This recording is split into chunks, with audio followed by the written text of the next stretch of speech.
विद्यालय के बहुत अच्छे लॉ के जानकार हैं, तो आइए हम इन्हीं से बात करते हैं कि संविधान के निष्पक्ष में क्या बोलना चाहेंगे।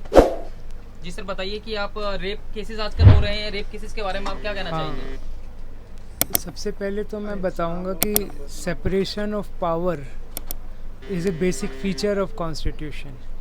जो 3 प्रिंसिपल ऑर्गन्स ऑफ स्टेट हैं उनको कॉन्स्टिट्यूशन ने पावर दिया है कि अपनी अपनी पावर को एक्सरसाइज करे within the limitation of the constitution. और excess of power is violation of the constitution. So within the limitation of the constitution तीनों ऑर्गन्स को काम करना चाहिए। लेकिन आजकल क्या हो रहा है, excess of power by the executive, जिसका टेस्ट जुडिशरी करता है। हर केस जुडिशरी में जा रहा है, इट मीन्स कि पावर एक्सरसाइज ज़्यादा हो रही है, डिस्क्रिशन ज़्यादा दे दी, एडमिनिस्ट्रेटिव डिस्क्रिशन ज़्यादा दे दी, जो अपने विद इन लिमिटेशन काम नहीं कर रही एजेंसी जो principal organ of the state है। रूल ऑफ लॉ जो बात करता है, कानून का भी जो लॉ है, सत्ता का कानून, वो प्रिवेल होना चाहिए पूरे भारत में, क्योंकि भारत में कॉन्स्टिट्यूशनलिज्म रहा है। मात्र कॉन्स्टिट्यूशन से काम चलने वाला नहीं है, कॉन्स्टिट्यूशनलिज्म भी होना चाहिए। That means check and balance of the organs of states.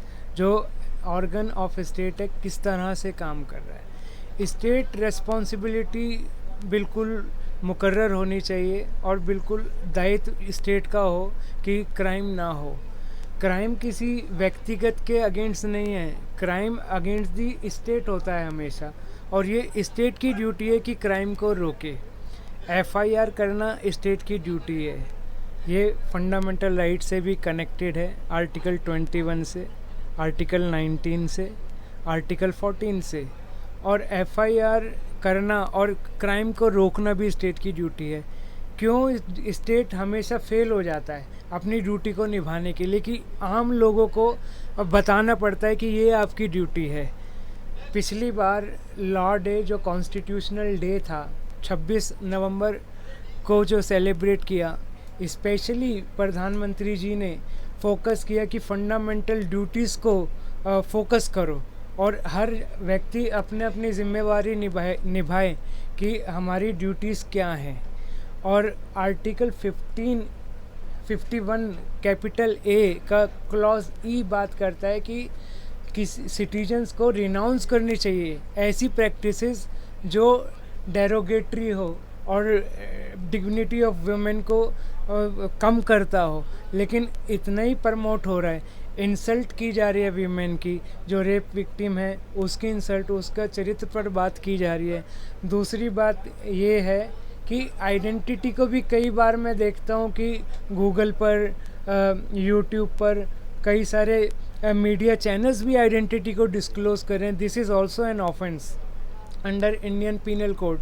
Section 228 capital A was inserted after Nirbhaya case, कि कोई भी victim, and victim not only includes जिसकी डेथ हुई है, जिसके साथ घटना घटी है, उसके परिवार वाले भी विक्टिम ही हैं, क्योंकि डेफिनेशन ऑफ विक्टिम बहुत ब्रॉड हो गया जब अमेंडमेंट आया 2AA जो CRPC का डिफ़ाइन करता है विक्टिम का। तो फंडामेंटल ड्यूटीज़ ये स्टेट हर नागरिक की है कि वीमेन की जो रेस्पेक्ट करे और कोई ऐसी प्रैक्टिस ना करे जिससे उसकी डिग्निटी ख़त्म हो। तो कितनी साल का प्रावधान है सजा का अगर कोई व्यक्ति किसी का रेप करता है अबव 18 या अंडर 18, इसमें कोई प्रावधान बनाया है गवर्नमेंट ने? देखिए, अभी अमेंडमेंट्स आए लेटेस्ट 2018 में, तो अब तो सज़ाए मौत तक का भी प्रावधान IPC में रखा है, और अब मैक्सिमम लाइफ और 20 इयर्स का प्रोविज़न है इम्प्रिजनमेंट का अगर कोई रेप होता है। और अगर किसी एडोलेसेंस एज का माइनर का रेप होता है, गैंग रेप होता है, तो उसका डेथ का भी प्रावधान अमेंडमेंट से किया गया है, जो क्रिमिनल अमेंडमेंट एक्ट आया था उसमें। तो अभी ये जो मनीषा वाला जो केस हुआ है, हाथरस गैंग रेप, तो इसमें आप क्या कहना चाहेंगे सर? इसमें कितनी सज़ा मिलनी चाहिए? जैसे कि इसमें सबूत भी हैं, वीडियो में वायरल भी हो रही है आजकल। जो भी मैक्सिमम सज़ा प्रिस्क्राइब है लॉ के अंदर, वो मैक्सिमम पनिशमेंट इनको होनी चाहिए, प्रोवाइडेड कि देखिए प्रोसीजर इस्टेब्लिश्ड बाय लॉ है। आर्टिकल 21 सीधा सीधा कहता है no person shall be deprived of his life और personal liberty except procedure established by law. और प्रोसीजर इस्टेब्लिश्ड बाय लॉ दोनों के लिए है, victim as well as accused. Procedure established by law शुरू हो जाता है एफआईआर से ही और ट्रायल तक चलता है, अपील और लास्ट 142 तक चलता है जब तक कि उसकी कुरेटिव पिटीशन ना सुनी जाए। तो ये पार्ट है प्रोसीजर इस्टेब्लिश्ड बाय लॉ का, दोनों के लिए है।